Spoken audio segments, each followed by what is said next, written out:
బీజేపీకి ఓటేస్తే పిచ్చిలేసిపోతాం.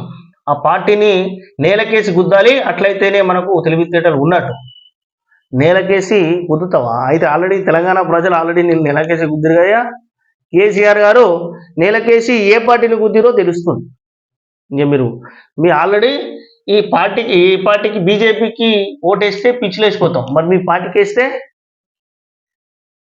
లేచిపోతాం అన్నట్టు కథ.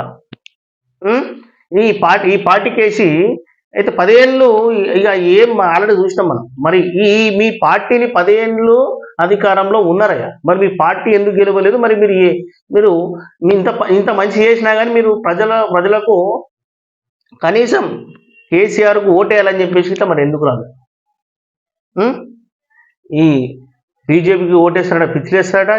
ఈయన ఇంకా ఒక ముఖ్యమంత్రి, మాజీ ముఖ్యమంత్రి, ఒక పెద్ద మనిషి ఇట్లాంటి మాటలు మాట్లాడుతుంటారు కదా. మనం మాట్లాడితే మంగళవారం, వేరేటోళ్ళు మాట్లాడితే సోమవారం అన్నట్టు కేసీఆర్ సార్ కదా. అయితే ఇక ఇంకోటి ఏంటంటే ప్రజలు ప్రలోభాలకు లొంగిపోయి కాంగ్రెస్ గెలిపించారు. బలమైన ప్రతిపక్షం ఉంటేనే పనులైతే. కరెంటుకు ఏం రోగం వచ్చింది? మిషన్ భగీరథ ఉండగా నీళ్ళు ఎందుకు ఇస్తుంది? కావాలని చెప్పేసి ఇంట్లో కేసీఆర్ మన రేవంత్ రెడ్డి ఇంట్లో కాపాడకుండా నీళ్ళను లేకపోతే కరెంటును జర ఆడ స్టోరేజ్ చేసుకున్నాడు. కరెంటు వీళ్ళన్నీ తిప్పటి పెట్టిందంటే కరెంటుకు సంబంధించిన దొంగ లెక్కలు ఉన్నాయట. ఎంత కొన్నాము ఏంది లెక్కపత్రం లేకుండా అవి ఉన్నాయట. ఈ మిషన్ భగీరథ లైన్లు ఇక మన పాత పైపులు ఇవన్నీ పైపులు వేసేసి మిషన్ భగీరథకు సంబంధించి పైపులు వేసినారు. అవి ఏడా లీకులు అయితే ఉన్నాయి. అక్కడ లీకులు అవుతుంటే ఇటు గ్రామాలలో పోయే నీళ్లు ఆగిపోతుంటే ఆడనే లీకులు పెట్టుడు, ఈడ మంచి వేస్తే ఆడ లీక్ పోతుందట, అక్కడ వేసి ఇటు పోతుందట.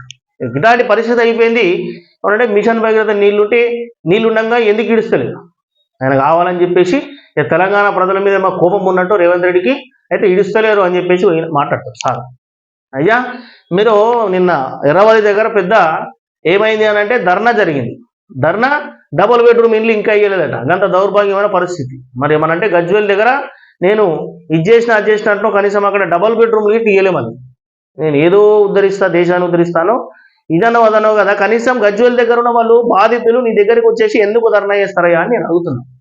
నేను అలాగే చూసాం మనం. నిన్న ఫామ్ హౌస్ దగ్గర, ఎర్రవల్లి ఫామ్ హౌస్ దగ్గర మొత్తం చాలా మంది ప్రజలు వచ్చేసి అక్కడ ఆందోళన చేశారు. మాకు ఇంకా డబుల్ బెడ్రూమ్ ఇంకా ఇవ్వలేదని చెప్పేసి, మేము ఏం తప్పు చేసాం, గజ్వేల్ ప్రజలు ఏం తప్పు చేసినాం అని చెప్పేసి ఇట్లా నిలదీసి మరయ్యా మరి గది చేయకపోతే మరి నీ నియోజకవర్గమైనా ఉన్న ఇప్పుడు ఎమ్మెల్యేవేనా మరి తిరిగేసి నేను చేస్తా ఏదో ఒకటి భరోసా ఇచ్చే బాధ్యత మీకు లేదా అయ్యా అని అడుగుతున్నాను. ఎస్ గా పని చేయరయ్యా. అయితే ఇక ఓటు అటు వేస్తే ఇటు పోతుంది, ఇటు వేస్తే అటు పోతుంది అంటే ఇక మీకేస్తే ఎటు పోతుందో అర్థం ఆల్రెడీ తెలంగాణ ప్రజలకి ఇట్లా నిర్ణయించుకున్నారు. అయితే ఇక ఇంకోటి ఏంటంటే దళిత బంధు కోసం అంబేద్కర్ విగ్రహం దగ్గర 1.30 లక్షల మందితో దీక్ష పడతా. అంబేద్కర్ దగ్గర దీక్ష పడతారట. ఈ దళిత బంధు కోసం దగా చేసేసి ఒకరు పైసలు తీసుకున్నారు. ఇదన్నీ చేసిన కదా ఆల్రెడీ తెలిసేనా. ఇక దళిత బంధు అట ఈయన దేశమంతా చేస్తారట. ఈ దళిత బంధు, ఈ బంధులు, ఈ బీసీ బంధు, దళిత బంధు, ఈ బంధు ఇచ్చే ఇక మొత్తం దేశాన్ని అప్పులకు పోయేసినాం. మొత్తం టోటల్గా ఈ నాశనం చేసిన మొత్తం ఈ రాష్ట్రాన్ని మొత్తం టోటల్గా అప్పుల కుప్పగా మారిపోయింది. ఈ పథకాలు ఏమంటే టోటల్గా తెలంగాణ రాష్ట్రం అయితే ఆగమైపోయిందయ్యా ఈ పథకాలతోనే. ఇక ఇప్పుడు కాంగ్రెస్ గవర్నమెంట్ ఇట్లా గట్టినే ఇచ్చింది. మరి ఈ కాంగ్రెస్ పథకాలు ఎంత పూర్తి అనేది మరి ఇక ముందుకోతాయి అనేది మనం గమనిద్దాం, చూద్దాం. ఇది అయితే ఇక నోరు మూసుకోను పోరాటం చేస్తా, నోరు మూసుకోవు పోరాటం చేస్తావాట, చెయ్యి ఎంత పూర్తి చేస్తాం చూస్తాం మేము ఇట్లా.